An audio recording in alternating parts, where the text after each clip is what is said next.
Dear class, welcome back to American National Government. This is our lecture on federalism. Actually, it is one of the many lectures on federalism. I'm cutting them down to small pieces so that we can focus on particular topics. So, in this one, we're going to talk about what is federalism and why was it needed. So it is the new system of government that replaced the Articles of Confederation in the 1890s. Do you remember the articles? The Constitution Conventions met to establish the US Constitution. In it were decisions about how power should be shared between states and the central government that would also create a strong union. Let's take a look at the Articles of Confederation. The Articles, as you remember, had many problems. States were too independent. There was no strong union. The central government met, but could not raise taxes and could not defend the union against attacks, right? We saw what happened in Massachusetts. We had all kinds of rebellion breaking out. We did not have a standing army in the US at the time because the army required money, right? You can't just have defense when there's no money. There's no money because there's no taxes. And the states were supposed to contribute money to the central government, but they really were so fairly independent and had their too much power in their hands and thought, you know what, we don't really care about the union. We don't have time for that. So states were issuing taxes, they were printing their own money, they had private banks, they also had their own international treaties with European countries, trading without permission of the central government, right? So these states, in 13 states, were doing whatever they wanted. They were making treaties. And so, they didn't care at all about the central government, right?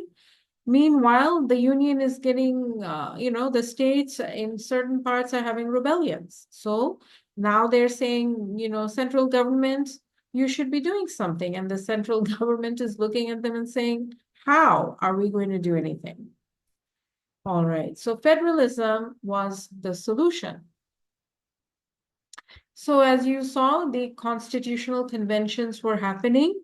All these founding fathers and other important people were coming together to have conversations about what a central government should look like, what kind of powers states should have, what kind of powers the federal government should have.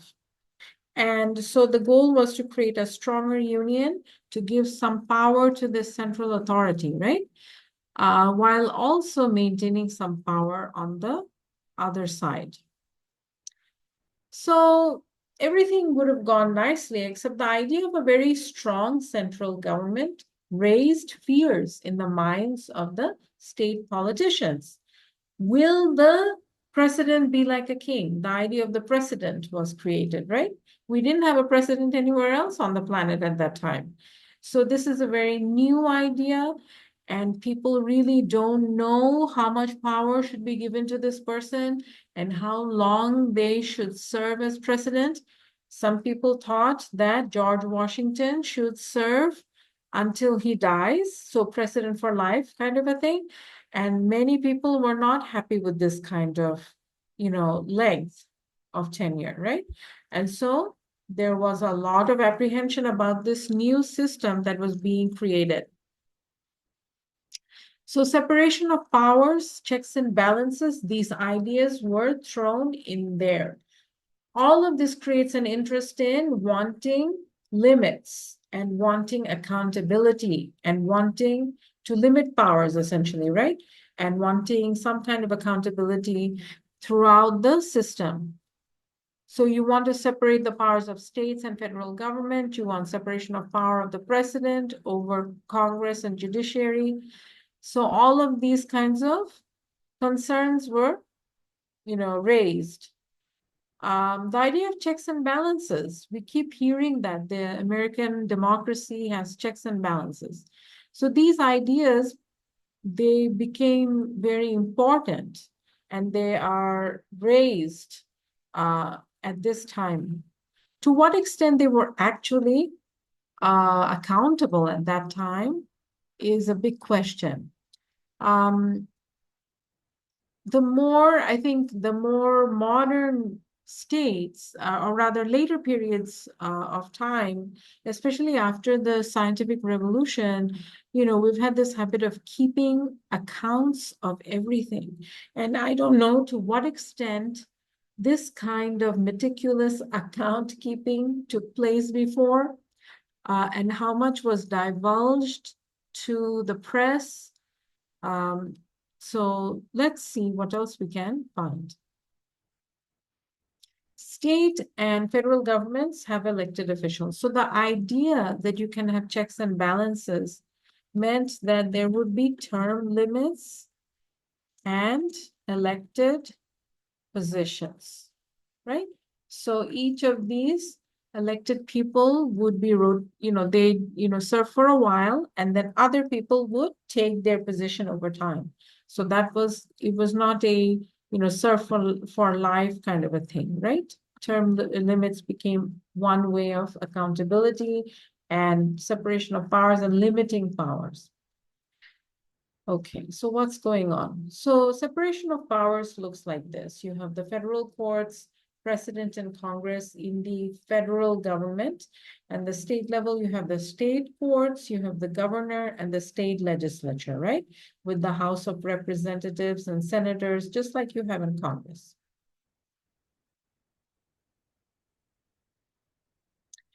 So where did these ideas come from? So basically, these founding fathers and other elites were writing to each other. Many of them were writing and publishing articles in newspapers, and many of these were authored anonymously because they didn't want to get in trouble. So they kept it in their identity private and published their thoughts. And so this video here is created by the Federalist Society. So do take a look.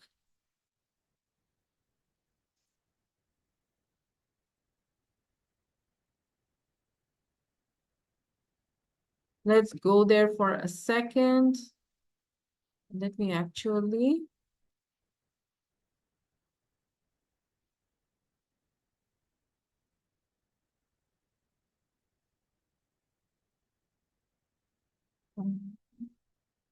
So here we are. Let's open up this video. Hopefully it works.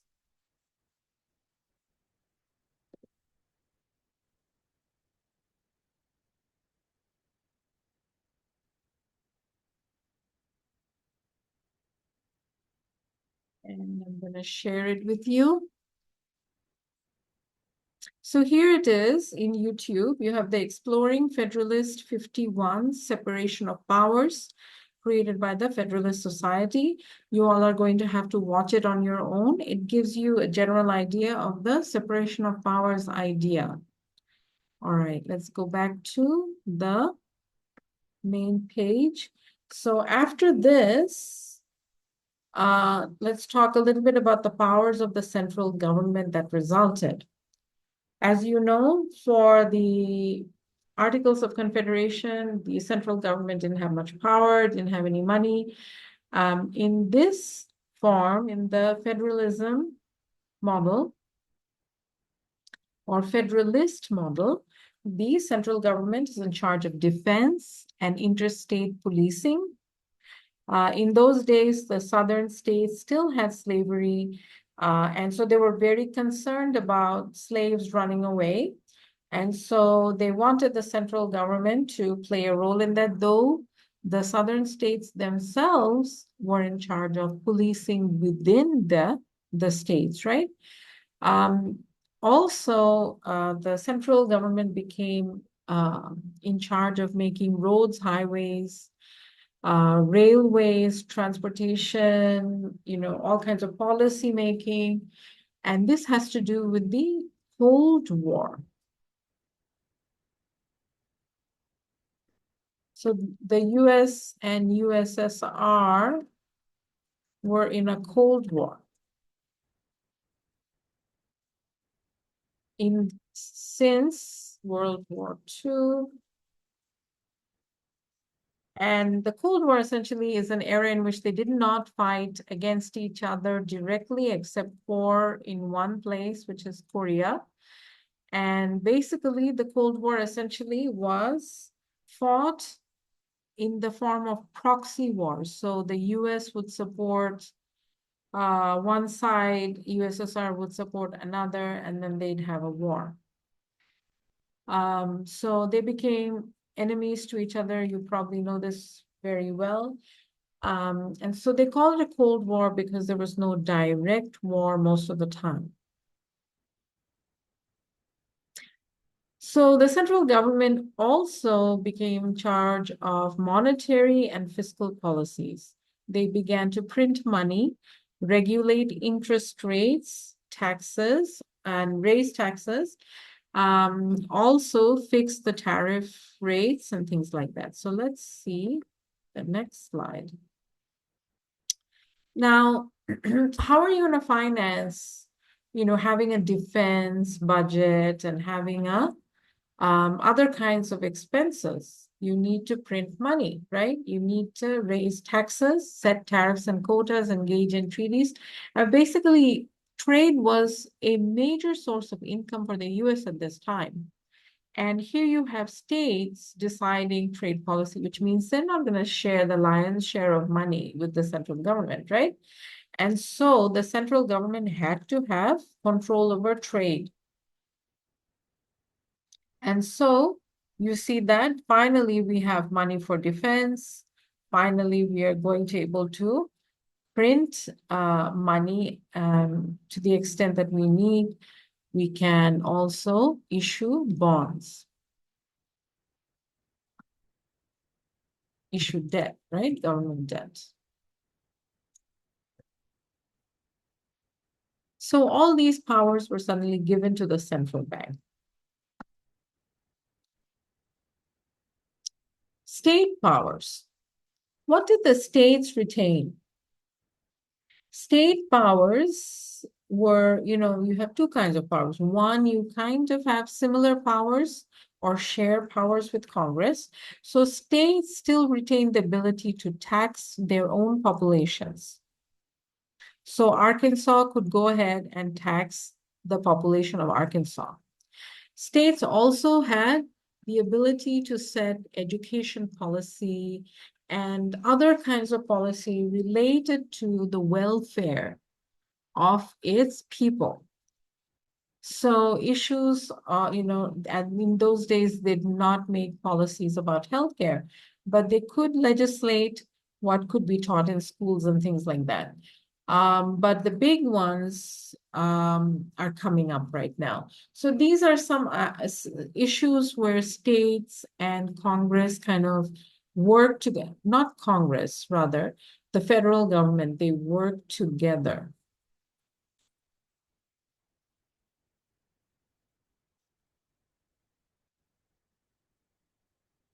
Taxation, education policy, healthcare policy, welfare eligibility. And you'll see that healthcare and education and welfare, these are areas where the federal government gives a lot of funds to state governments, and you'll see that.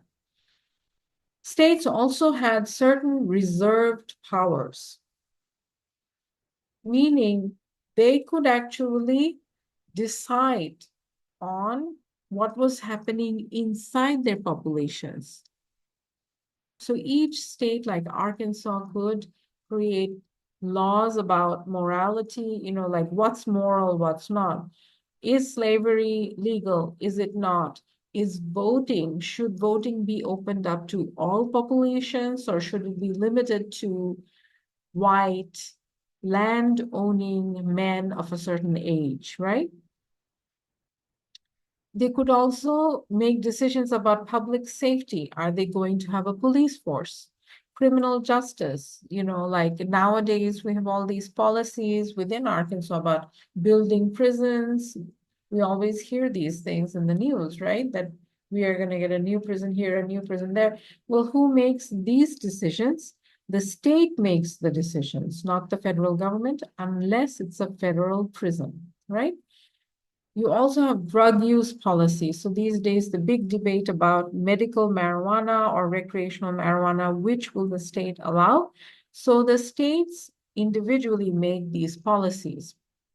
The big talk now is about reversal of Roe v. Wade, right? The reproductive rights of women, whether women have the right to have abortions. So these questions were in the power of states. So states had to legislate on these issues. They had to decide what was the right thing to do. And only when you had consensus among states that the federal government could then pass certain laws. So we'll look at that later.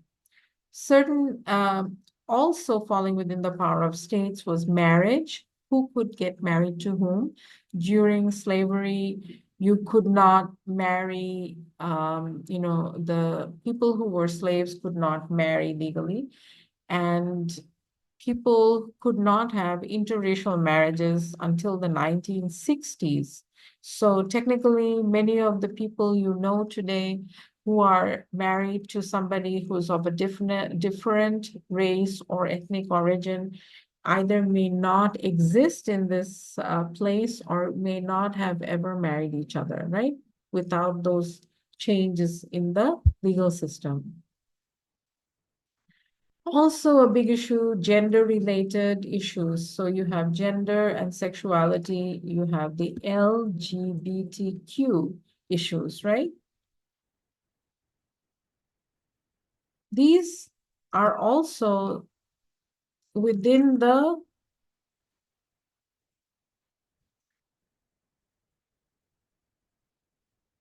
realm of state powers, and they're called reserved powers. So essentially, states and the federal government have some kind of shared responsibility when it comes to welfare, and we'll look at that in more detail. Other than that, states have the right to decide what is moral and what is good for public safety within their territories. Okay, so states also lost some powers, right?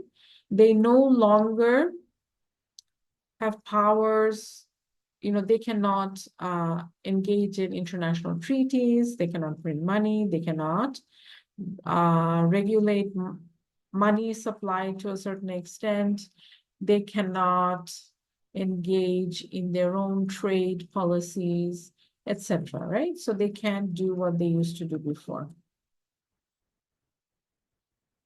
So let's stop here. In another lecture, I'll talk more about other things related to federalism.